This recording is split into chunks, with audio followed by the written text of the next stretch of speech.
खालापूर तालुक्यातील मोहपाडा आणि रसायनी परिसरात मोठी आर्थिक हेराफेरी उघडकीस आली आहे.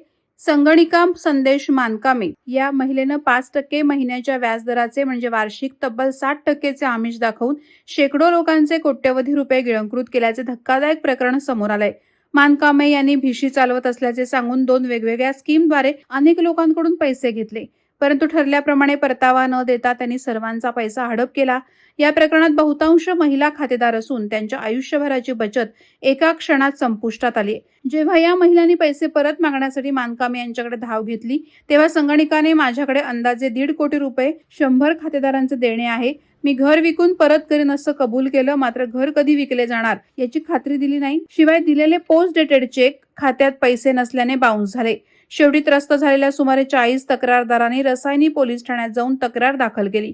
तपासादरम्यान संगणिका मानकामे यांनी पोलिसांसमोर 1,68,00,000 रुपयांचे देणे असल्याचे मान्य केल्याचे समजते, पण पैसेच परत केले नसल्याने तक्रारदारांनी अखेर 10 ऑक्टोबर रोजी रसायनी पोलीस ठाण्यात आर्थिक फसवणुकीचा गुन्हा नोंद केला. यात अनेक तक्रारदार पुढे येण्याची शक्यता असून फसवणुकीची रक्कम आणखी वाढू शकते. दरम्यान काही महिला अजूनही भीतीपोटी तक्रार करत नाहीत, कारण गुन्हा नोंदवला तर आपले पैसे परत मिळणार नाहीत अशी भीती त्यांना वाटते. इतक्या मोठ्या फसवणुकीनंतरही मानकामे यांचे वैभवशाली जीवन पाहून सर्वजण थक्क झालेत.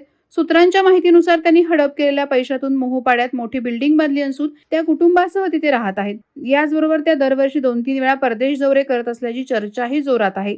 आश्चर्य म्हणजे त्यांचा नवरा ग्रामपंचायत कर्मचारी असूनही एवढी मालमत्ता कुठून आली हा मोठा प्रश्न उपस्थित झालाय.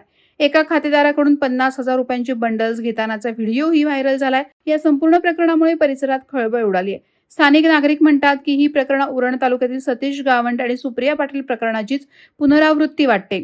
मुख्य तक्रारदार सुरेश धर्मा म्हात्रे आणि इतर 39 जणांनी या घोटाळ्याची रितसर तक्रार दाखल केली असून उपविभागीय पोलीस अधिकारी डॉक्टर विशाल नेहुल यांच्या मार्गदर्शनाखाली पोलीस निरीक्षक संजय बांगर यांचा तपास सुरू आहे. वादळवारा लाईव्हसाठी अर्जुन कदम, चौक.